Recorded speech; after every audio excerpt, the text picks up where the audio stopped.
લોધિકા તાલુકાના રાવકી ગામમાં હાલ ઔદ્યોગિક વસાહત પૂરજોશમાં વધી રહી છે અને તેને અનુલક્ષીને ચોરી, લૂંટફાટ કે હત્યાઓ જેવા ગુનાઓ વધે નહીં તે માટે ત્યાંના વિશાલ ફાઉન્ડ્રી નામના ઉદ્યોગ ચલાવનાર શ્રી ધીરુભાઈ સોરઠિયાએ પોલીસ ચોકી બનાવવા માટે આર્થિક દાન આપીને ફક્ત 3 જ મહિનામાં બાંધકામ પૂરું કરાવીને તેમની અથાક મહેનતને સાર્થક કરી બતાવી છે, જેના ફળ સ્વરૂપે આજે આ પોલીસ ચોકીનું ઉદ્ઘાટન શક્ય બનેલ છે, જેમાં અતિથિ વિશેષ રાજકોટના ધારાસભ્યો શ્રી ગોવિંદભાઈ પટેલ તેમજ શ્રીમતી ભાનુબેન બાબરિયાના તેમજ રાજકોટના એસપી શ્રી અંતરીપ સૂદ સાહેબના હાથે પોલીસ ચોકીનું ઉદ્ઘાટન કરવામાં આવ્યું હતું। આ પ્રસંગે નાયબ પોલીસ અધિક્ષક શ્રી ડીએમ ચૌહાણ, પીએસઆઈ શ્રી મહેન્દ્રસિંહ રાણા, રાજકોટના ડેપ્યુટી કલેક્ટર શ્રી, આગેવાનો, રાવકી ગામના સરપંચ શ્રી, સભ્યો તેમજ મોટી સંખ્યામાં ગ્રામજનો ઉપસ્થિત રહ્યા હતા। રાવકી ગામની સ્કૂલની બાળાઓએ સ્વાગત ગીતના સાંસ્કૃતિક કાર્યક્રમથી શરૂઆત કરી હતી। ટૂંકા સમયમાં લગભગ 3 મહિનાના સમય મર્યાદામાં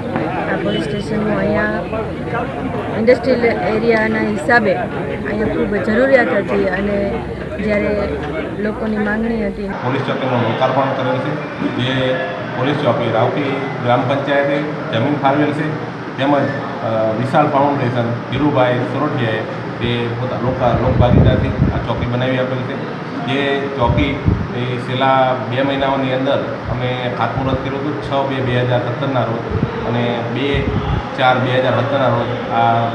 લોકો માટેની બ્યુરો રિપોર્ટ, લોધિકા।